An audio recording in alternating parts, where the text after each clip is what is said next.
binalikan ko to para masigurado natin na hindi ito ginagamit sa masasama. Dahil kumakalat ngayon yung mga mangkukulam. Tingnan natin. Uy! Uy! Merong tao. Merong tao. Tara, lapitan natin.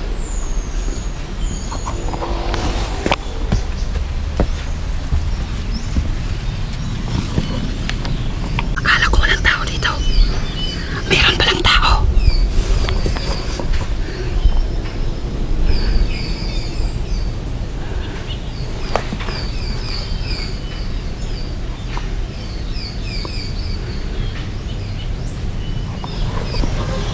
Nagdadasal sa amin isang dalang buong Nazareno at merong lana.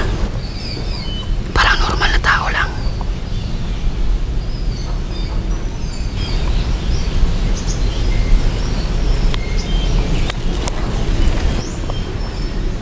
Yan.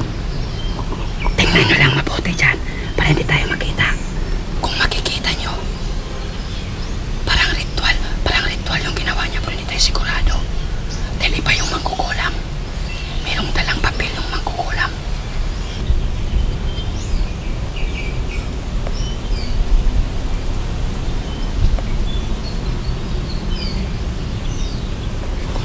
Ano kaya yung ginagawa niya? Hindi naman siguro mangkukulam. Iba kasi yung mangkukulam. May dala silang papel. Pero iba yan. Parang estatwa ng hindi ko alam kung anong imahe ng santos.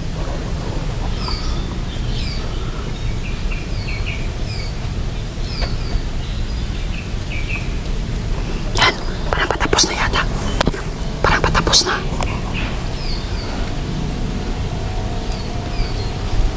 Parang normal na tao lang. Buti na lang, hindi niya nakita yung bungo dito. Ito, baka anong klaseng tao yan? Baka gamitin to sa masama. So, itong bungo na to, kailangan natin itong bantayan. Yan, umalis na. Mabuti na lang hindi niya nakita itong bungo dito. Lapitan natin. Tingnan natin kung ano yung ginagawa niya. Buti kakala ko walang tao dito. Kakasabi ko lang na sana hindi gagamitin ng masama yung bungo na nandyan. Pero meron pala dito. Tingnan natin kung ano yung ginagawa niya. Yung bitbit niya ay iniwan niya lang, hindi niya dinala.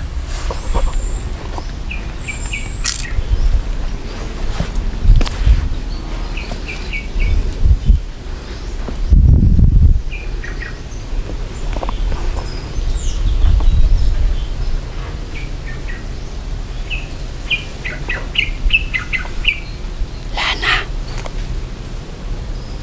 Lana yata to, Lana. Tingnan nyo. Di ba Lana? Tapos yung santos. May itim na santos na Nazareno yung ginagamit niya. Itong Lana. Para saan kaya daw?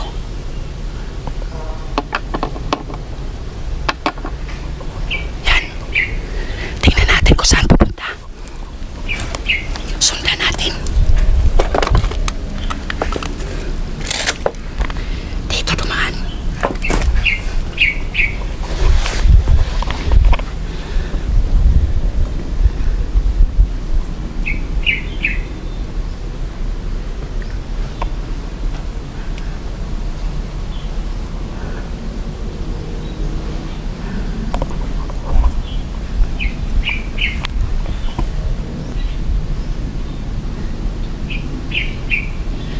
Siguro napansin tayo.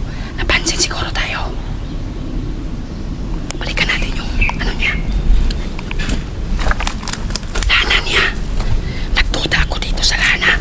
Parang iba yata to. Ano sa tingin niyo dito? Dalhin ko ba to o iiwan ko na lang dito?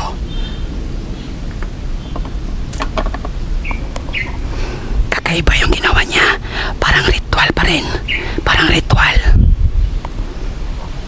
Hindi siya gumagawa ng kulam pero ritual yung ginagawa niya. Klarong ritual. Kasi kumanon siya, oh, pak. Tapos pag ganun. So parang may